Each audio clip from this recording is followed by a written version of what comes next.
샬롬 반갑습니다. 오늘부터 새가족 양육 시리즈 들어가겠습니다. 새가족 양육 시리즈. 오늘 말씀은 복음에 대한 제한된 지식은 삶에 나타나는 복음의 능력을 제한한다.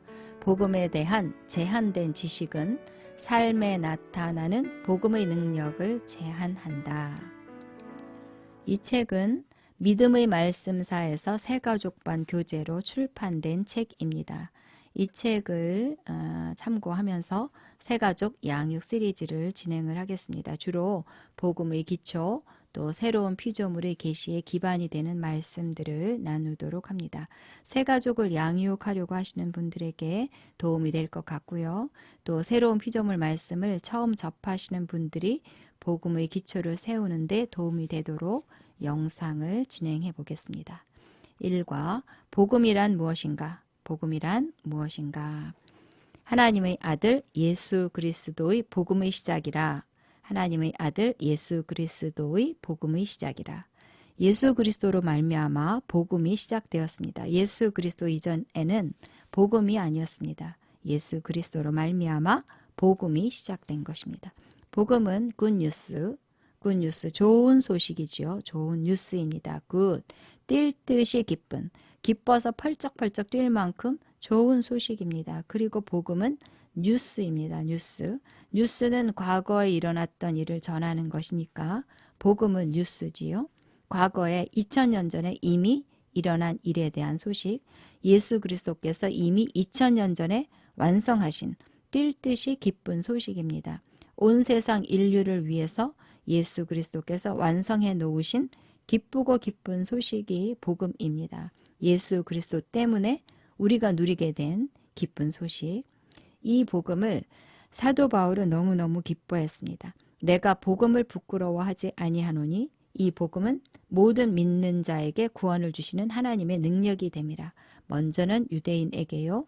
그리고 헬라인에게로다. 로마서 1장 16절. 사도 바울은 내가 복음을 부끄러워하지 않는다고 말했습니다. 복음을 부끄러워하는 사람들도 있습니다. 그러나 나는 복음을 부끄러워하지 않는다고 말했습니다. 복음은 세상 사람들이 볼 때는 보잘것없어 보이고 별 대단한 것처럼 여겨지지 않을 수 있습니다. 구질구질해 보이기도 하고 무시당하기도 합니다. 그런 반응은 복음의 가치를 모르는 세상 사람들에게는 당연한 반응입니다. 그들은 복음의 가치를 모릅니다. 그런데 그렇게 복음의 가치를 인정하지 않는 세상 사람들과 함께 살고 있는 우리 그리스도인들이 그리스도인으로서 세상 사람들 앞에 설 때 나에게 복음에 대한 이해와 확신이 명확하지 않으면 예수 믿는 것이 초라해지고 부끄럽게 여겨질 수도 있습니다. 세상 사람들에게 복음을 담대히 자랑할 수가 없습니다. 복음이 무엇인지 또 복음의 능력이 얼마나 엄청난지 모르면 복음을 담대히 자랑할 수가 없습니다. 그래서 복음에 대해서 개인적인 이해, 복음에 대한 개인적인 이해가 중요합니다. 복음의 능력에 대한 확신이 중요합니다. 바울은 복음을 부끄러워하지 않았습니다. 단지 소극적으로 부끄러워하지 않는다는 것이 아니라 엄청나게 자랑스럽게 생각한다는 뜻입니다.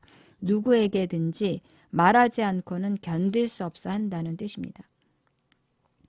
그래서 로마서에 보면은 나는 할 수 있는 대로 로마에 있는 너희에게도 복음 전하기를 원한다.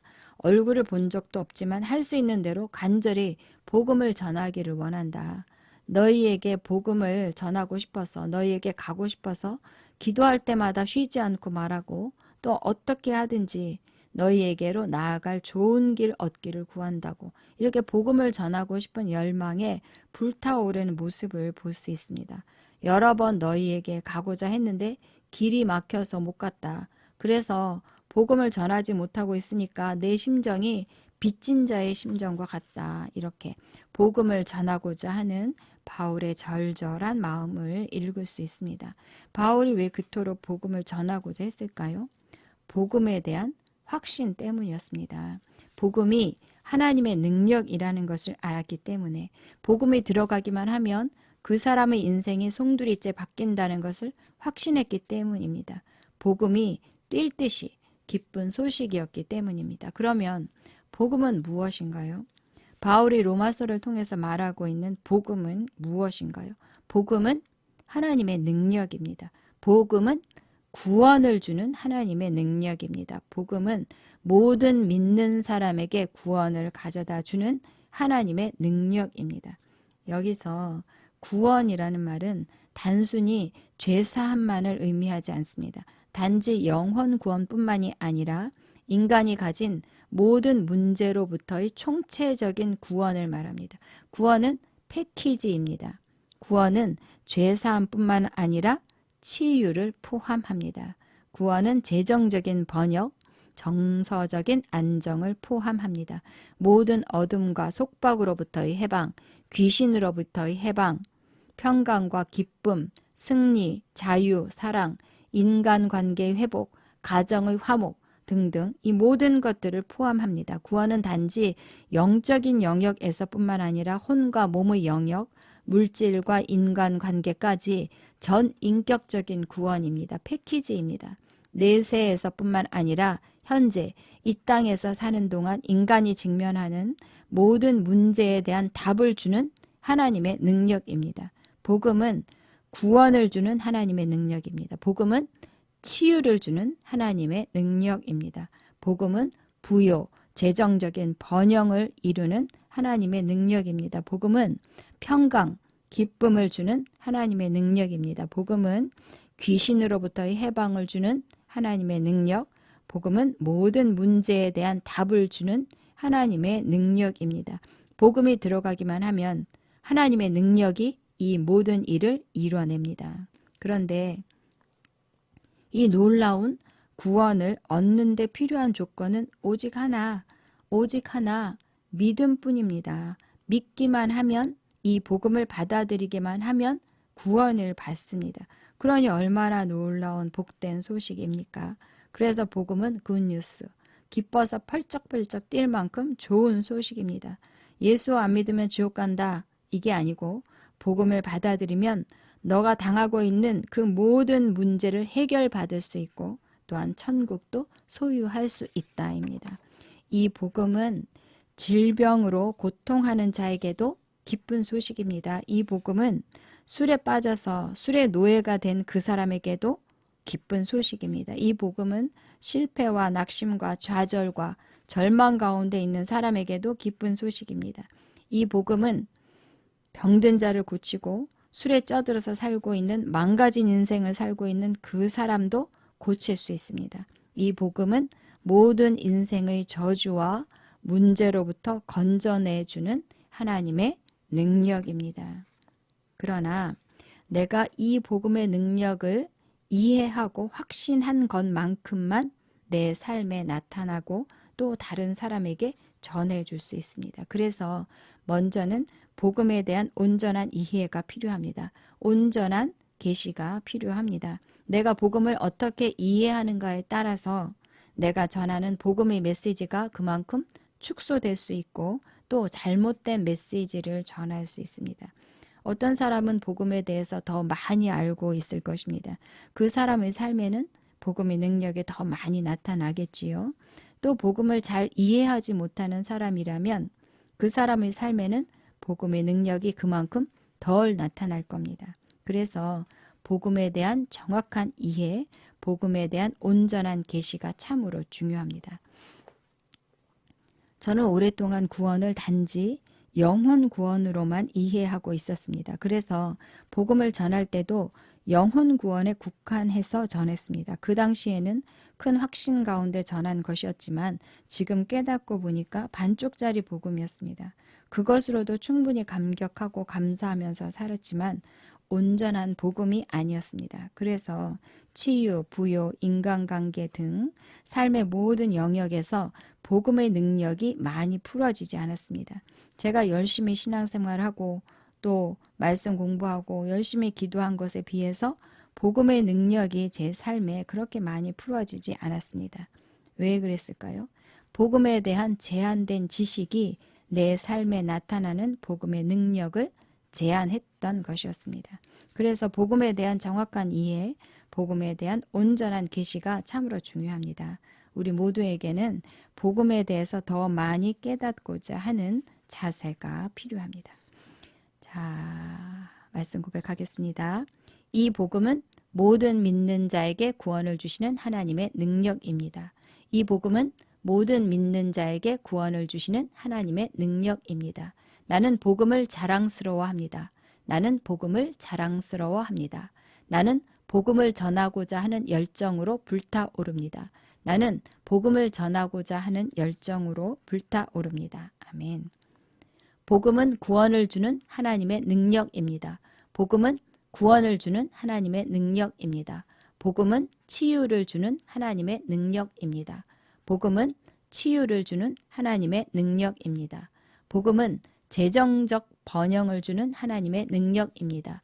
복음은 재정적 번영을 주는 하나님의 능력입니다. 복음은 평강과 기쁨을 주는 하나님의 능력입니다. 복음은 평강과 기쁨을 주는 하나님의 능력입니다. 아멘. 복음은 귀신으로부터의 해방을 주는 하나님의 능력입니다. 복음은 귀신으로부터의 해방을 주는 하나님의 능력입니다. 복음은 모든 어둠과 저주와 묶임으로부터 자유케 하는 하나님의 능력입니다. 복음은 모든 어둠과 저주와 묶임으로부터 자유케 하는 하나님의 능력입니다. 복음은 인생의 모든 문제에 대한 답을 주는 하나님의 능력입니다. 복음은 인생의 모든 문제에 대한 답을 주는 하나님의 능력입니다. 아멘. 하나님, 복음에 대한 이해가 더욱 깊어지게 하옵소서. 하나님, 복음에 대한 이해가 더욱 깊어지게 하옵소서. 하나님, 복음에 대한 온전한 계시를 열어 주옵소서. 하나님, 복음에 대한 온전한 계시를 열어 주옵소서. 아멘. 하나님, 복음의 능력에 대한 확신으로 흔들림 없이 서게 하옵소서. 복음의 능력에 대한 확신으로 흔들림 없이 서게 하소서. 아멘. 하나님, 복음의 능력이 내 삶 가운데 온전히 풀어지게 하옵소서. 하나님, 복음의 능력이 내 삶 가운데 온전히 풀어지게 하옵소서. 아멘. 자, 이제 복음의 내용에 대해서 좀 알아보겠습니다. 복음의 내용은 복음은 4가지 내용으로 설명할 수 있습니다. 창조, 타락, 예수 그리스도, 회복, 새로운 피조물. 창조, 타락, 예수 그리스도, 회복, 새로운 피조물. 복음, 그러면 이 4가지를 기억하면 좋습니다. 복음을 전할 때도 이 4가지를 기억하고 이 4가지 주제에 조금씩 내용을 삽입해서 전하면 쉽게 전할 수 있습니다. 자, 일단 간략해서 설명을 해보면, 첫째, 창조. 하나님이 사람에 대한 놀라운 계획을 가지고 사람을 하나님의 형상대로 창조하셨습니다. 하나님의 형상대로 하나님을 닮게 하나님처럼 창조하셨습니다. 사람을 하나님을 닮은 영적인 존재, 신적인 존재, 다스리는 왕 같은 존재로 창조하셨습니다. 하나님처럼 사람을 창조하신 거지요. 그런데 아담의 범죄로 말미암아 하나님의 형상을 잃어버렸습니다. 죄로 말미암아 사망과 저주가 들어왔고 사람은 더 이상 다스리는 존재가 아니라 죄와 사망과 마귀의 종노릇을 하면서 살게 되었습니다.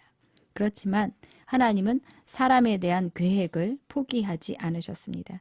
하나님의 뜻은 변하지 않았습니다. 그래서 예수 그리스도를 보내셨고 예수 그리스도의 속량 사역을 통해서 죄의 문제, 사망과 저주의 문제를 다 해결하셨습니다.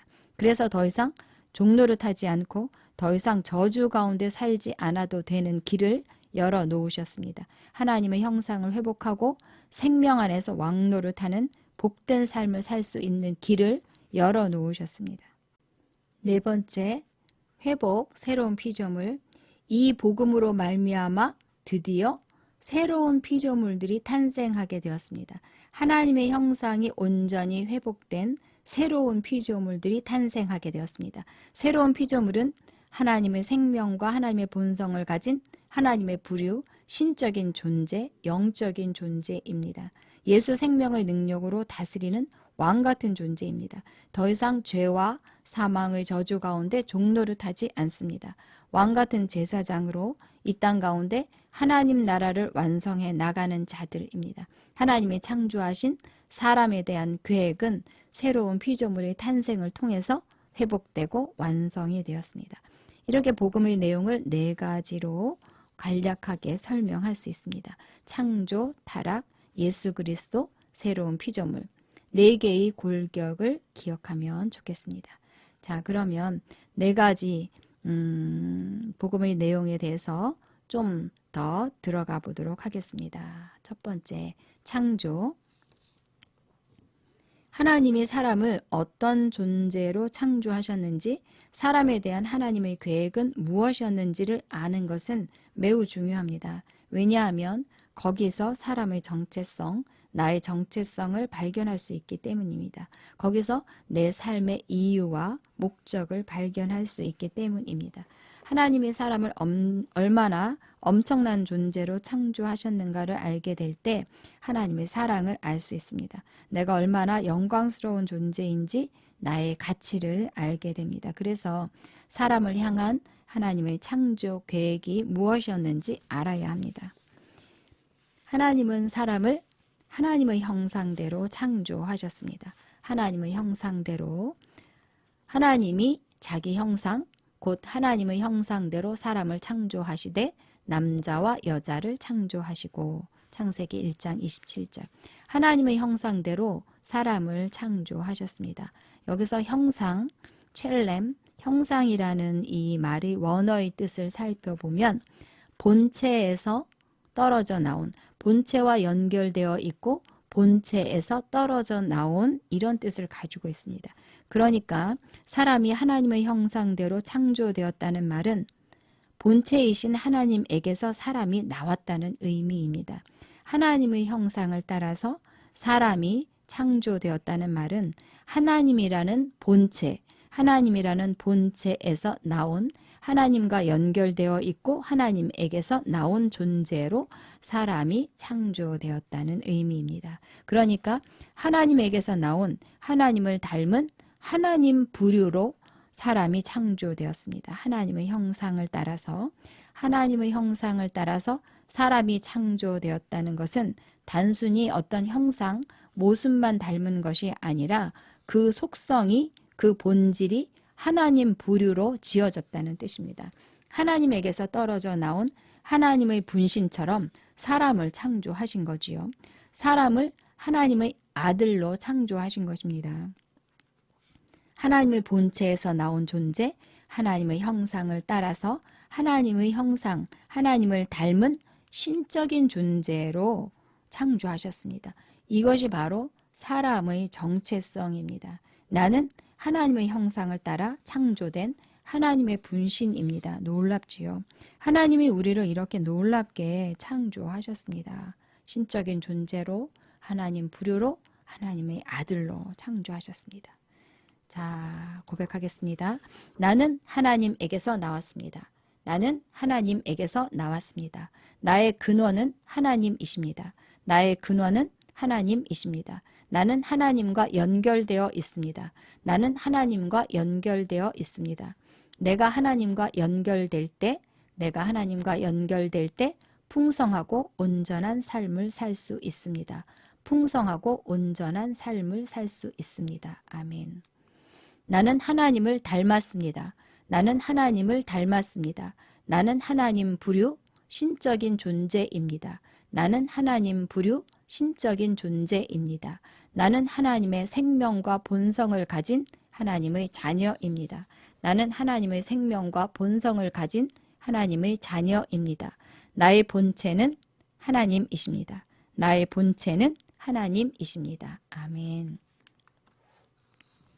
자, 이제 두 번째, 또 하나님의 형상을 따라서 하나님의 형상대로 창조하셨다는 것은 영적인 존재로 창조하셨다는 의미입니다. 하나님의 형상을 따라서 창조하셨다는 것은 사람을 하나님처럼 신적인 존재로 창조하셨다는 의미이고, 또한 하나님처럼 사람을 영적인 존재로 창조하셨다는 의미입니다. 하나님이 영이시니까 하나님의 형상을 가진 사람도 당연히 영입니다. 하나님이 사람을 영적인 존재로 창조하셨습니다. 하나님이 사람을 신적인 존재로, 영적인 존재로 창조하신 이유는 사람과 교제하기 원하셨기 때문입니다. 하나님과 교제하려면 신이어야 하고 영이어야 합니다. 그래서 사람을 신적인 존재, 영적인 존재로 창조하셨습니다. 하나님이 교제하고 싶으셨기 때문입니다. 하나님이 나에게 원하시는 것은 사랑의 교제, 사랑의 사귐입니다. 하나님은 나에게 사랑의 교제를 원하십니다. 나는 하나님과 사랑의 교제를 위해서 창조되었습니다. 그래서 사람은 하나님과의 사귐을 위해서 창조되었기 때문에 하나님과의 사귐이 없는 사람은 외롭습니다. 공허합니다. 만족감이 없습니다. 하나님에 대한 갈망이 채워지지 않으니까 영적인 것들을 찾아서 헤맵니다. 사람들은 왜 그렇게 자기 자신이 허무하게 느껴지는지, 공허하게 느껴지는지 그 이유를 잘 모릅니다. 중학생 정도가 되어도 참 내 인생이 허무하다 이런 생각을 합니다. 예수를 믿는다고 해도 하나님과의 깊이 있는 사귐이 없는 사람은 공허합니다. 열심히 무언가를 좇아서 살아가고 또 무언가를 성취한 것 같아도 결국 공허함이 있습니다. 만족감이 없습니다. 하나님이 사람을 그렇게 창조하셨기 때문입니다. 사람은 하나님과의 사귐이 있어야 합니다. 그럴 때 모든 방황과 허무가 끝나고 방향성 있고 목적 있는 인생을 살 수 있습니다. 하나님이 왜 그렇게 사람을 사랑하실까요? 왜 그렇게 사람을 원하실까요? 하나님이 사랑이시기 때문입니다. 사랑이 넘쳐나시기 때문입니다. 우리가 이토록 놀라운 사랑을 받는 존재로 창조되었습니다. 자, 고백합니다. 하나님은 영이십니다. 하나님은 영이십니다. 나도 영입니다. 나도 영입니다. 내 존재의 본질은 영입니다. 내 존재의 본질은 영입니다. 아멘. 하나님은 나와의 사랑을 원하십니다. 하나님은 나와의 사랑을 원하십니다. 하나님은 나를 사랑하기 위해 나를 창조하셨습니다. 하나님은 나를 사랑하기 위해 나를 창조하셨습니다. 나는 하나님의 사랑받는 자입니다. 나는 하나님의 사랑받는 자입니다. 나는 넘치는 사랑을 받고 있습니다. 나는 넘치는 사랑을 받고 있습니다. 아멘. 내가 영으로 하나님을 찬양하고 하나님과 교제할 때 비로소 나에게 참 만족과 기쁨이 있습니다. 내가 영으로 하나님을 찬양하고 하나님과 교제할 때 비로소 나에게 참 만족과 기쁨이 있습니다. 내 삶의 첫 번째 목적과 우선순위는 하나님과 사귐을 갖는 것입니다. 하나님과 사귐을 갖는 것입니다. 아멘. 자, 여기까지 오늘 말씀을 정리해 보겠습니다. 복음은 기쁜 소식입니다. 복음은 기쁜 소식, 예수 그리스도로 말미암아 이미 2000년 전에 완성된 기쁜 소식입니다. 예수 그리스도께서 이루신 구원은 지옥에 가지 않는 구원뿐만이 아니라 이 땅에서 살아갈 때 인간이 가진 모든 문제로부터의 총체적인 구원입니다. 그 길이 활짝 열렸습니다. 누구든지 믿기만 하면 이 놀라운 복음의 능력을 누릴 수 있습니다. 복음은 4가지 내용으로 설명할 수 있습니다. 창조, 타락, 예수 그리스도의 속량 사역, 그리스도 안에서 새로운 피조물. 오늘은 첫 번째 창조 가운데 일부를 나눴습니다. 창조. 하나님의 사람을 하나님의 형상을 따라서 창조하셨습니다. 하나님의 형상대로 창조했다는 것은 하나님에게서 나왔다는 의미지요. 그래서 하나님을 닮은 신적인 존재, 영적인 존재로 창조하셨습니다.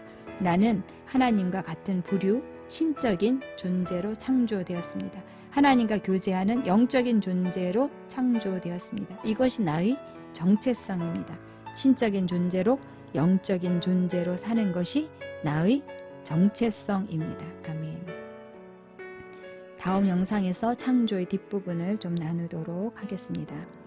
하나님이 얼마나 나를 사랑하셨는지 또 얼마나 나를 엄청난 존재로 창조하셨는지 묵상하면서 자기 자신에게 말해 주십시오. 너는 하나님을 닮았어. 너는 하나님처럼 사랑이 많은 존재야. 너는 사랑받고 있어. 너는 다스리는 자야. 이렇게 자기 자신에게 말해 주십시오. 그리고 하나님께 사랑의 고백을 많이 하시면서 하나님의 사랑을 듬뿍 받으십시오. 여러분 사랑하고 축복합니다. 샬롬.